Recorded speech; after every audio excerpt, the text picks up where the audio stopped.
भगवद गीता। गीता एक उत्तर है दुनिया के हर प्रश्न का, धर्म से जुड़ी हर एक बात का।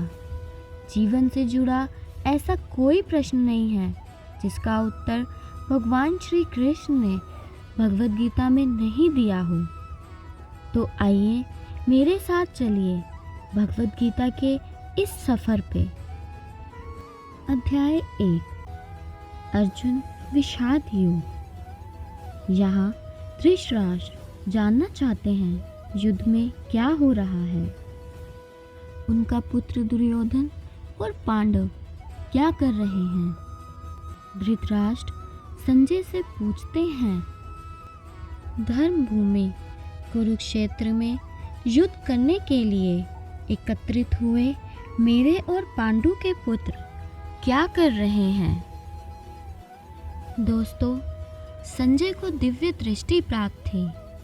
वह युद्ध से दूर होकर भी युद्ध देख सकते थे। आगे संजय कहते हैं, हे राजन, दुर्योधन पांडवों के सेना के व्यू को देख रहे हैं और गुरु द्रोणाचार्य के पास जाकर कह रहे हैं, हे आचार्य, द्रुपद पुत्र धृष्टद्युम्न आपका ही बुद्धिमान शिष्य है। पांडवों पुत्रों की बड़ी सेना की व्यूकार रचना धृष्टद्युम्न ने ही की है। आचार्य बड़े बड़े धनुषों वाले तथा युद्ध में अर्जुन और भीम के समान शूरवीर राजा द्रुपद, विराट तथा महारथी युयुधान, इनके साथ ही धृष्टकेतु, चेकितान तथा बलवान काशीराज, पुरोजित कुंती भोज तथा मनुष्यों में श्रेष्ठ शैब्य हैं। पराक्रमी युधामन्यु, अत्यंत शक्तिशाली उत्मोजा, सुभद्रा का पुत्र तथा द्रौपदी के 5 पुत्र, ये सभी महारथी हैं। हे श्रेष्ठ, अब मैं आपको अपनी सेना के उन नायकों के विषय में भी बताना चाहता हूँ जो मेरी सेना में श्रेष्ठ हैं। मेरी सेना में स्वयं आप, भीष्म पितामह, कर्ण, कृपाचार्य, अश्वत्थामा, विक्रम तथा सोमदत्त पुत्र भूरिश्रवा हैं। ये ऐसे वीर हैं जो मेरे लिए अपना जीवन त्याग करने के लिए तत्पर हैं। ये शूरवीर अनेक प्रकार के हथियारों से सुसज्जित हैं और युद्ध विद्या में निपुण हैं। आचार्य, मेरी सेना तो पितामह द्वारा संरक्षित है, परंतु पांडवों की शक्ति भीम द्वारा संरक्षित होकर भी सीमित है। दोस्तों, यहाँ दुर्योधन को अपनी जीत निश्चित दिखती है। वह स्वयं को भगवान से भी शक्तिशाली मानता है। अब होने वाले युद्ध की शंख घोषणा होती है। कौरवों में सबसे बड़े भीष्म पितामह ने सिंह की गर्जना के समान ऐसा शंख बजाया कि दुर्योधन के हृदय में हर्ष उत्पन्न हो उठा। ये विश्व के सबसे भयंकर युद्ध का प्रारंभ है। शंख के बाद नगाड़े, बिगुल तथा बाजे आदि एक साथ ही बज उठे। अब बारी थी पांडु पुत्रों सेना के शंखनाद की। सफेद घोड़ों द्वारा खींचे जाने वाले विशाल रथ पर विराजमान श्री कृष्ण तथा अर्जुन ने अपने अपने शंख बजाए।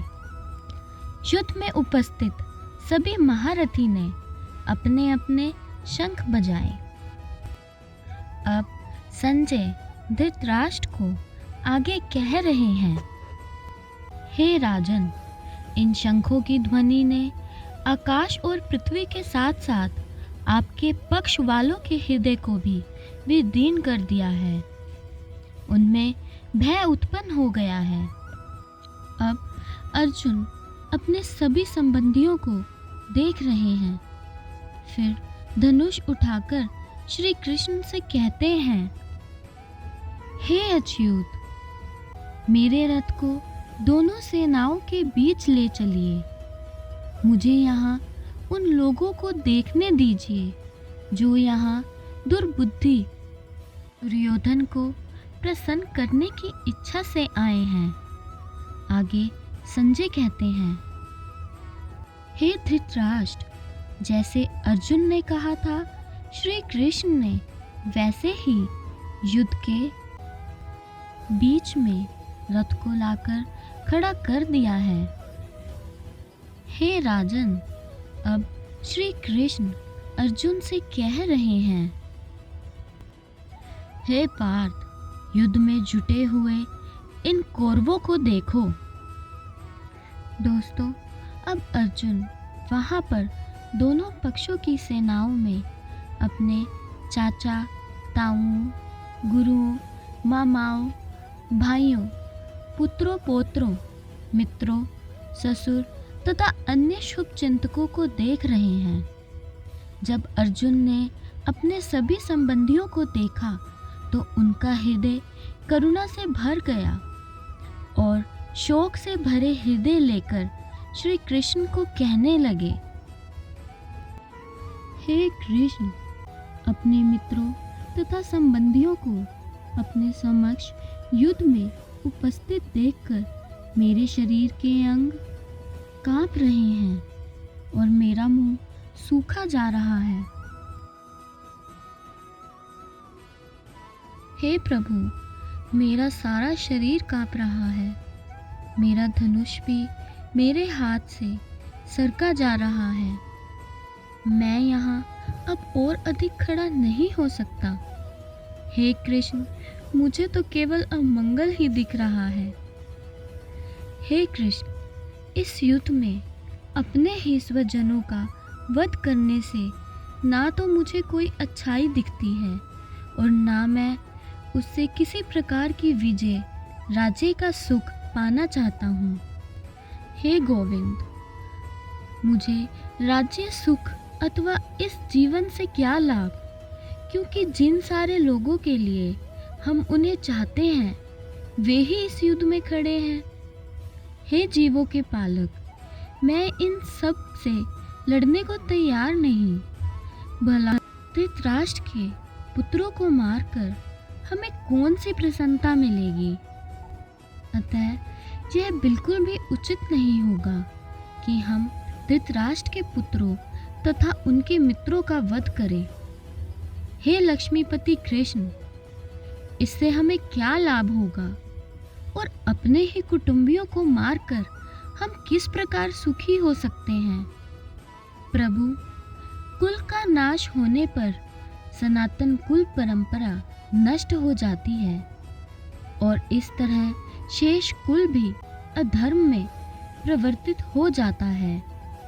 हे कृष्ण, जब कुल में अधर्म प्रमुख हो जाता है तब कुल की स्त्रियां दूषित हो जाती हैं और स्त्रीत्व के पतन से अवांछित संतानें उत्पन्न होती हैं। ऐसे पतित कुलों के पितृ भी गिर जाते हैं, क्योंकि उन्हें अन्न, जल तथा पिंड दान देने की क्रियाएं समाप्त हो जाती हैं। जो लोग कुल परंपरा को समाप्त करते हैं और इस तरह अवांछित संतानों को जन्म देते हैं, उनके दुष्कर्मों से समस्त कल्याण कार्य विनष्ट हो जाते हैं। हे प्रजापालक कृष्ण, मैंने गुरु परंपरा से सुना है कि जो लोग कुल धर्म का विनाश करते हैं वे सदैव नरक में वास करते हैं। ओह, कितने आश्चर्य की बात है कि हम सब पाप कर्म करने के लिए खड़े हैं। राज्य सुख भोगने की इच्छा से प्रेरित होकर हम अपने ही संबंधियों को मारने पर तुले हैं। यदि शस्त्रधारी धृतराष्ट्र के पुत्र मुझ निहत्थे तथा रणभूमि में सामना न करने वाले को मार ही डालें, तो यही मेरे लिए उत्तम होगा। आगे संजय कह रहे हैं, हे राजन, युद्ध भूमि में इस प्रकार कहकर अर्जुन ने अपना धनुष तथा बाण एक और रख दिया और दुखी मन से रथ के आसन पर बैठ गए हैं।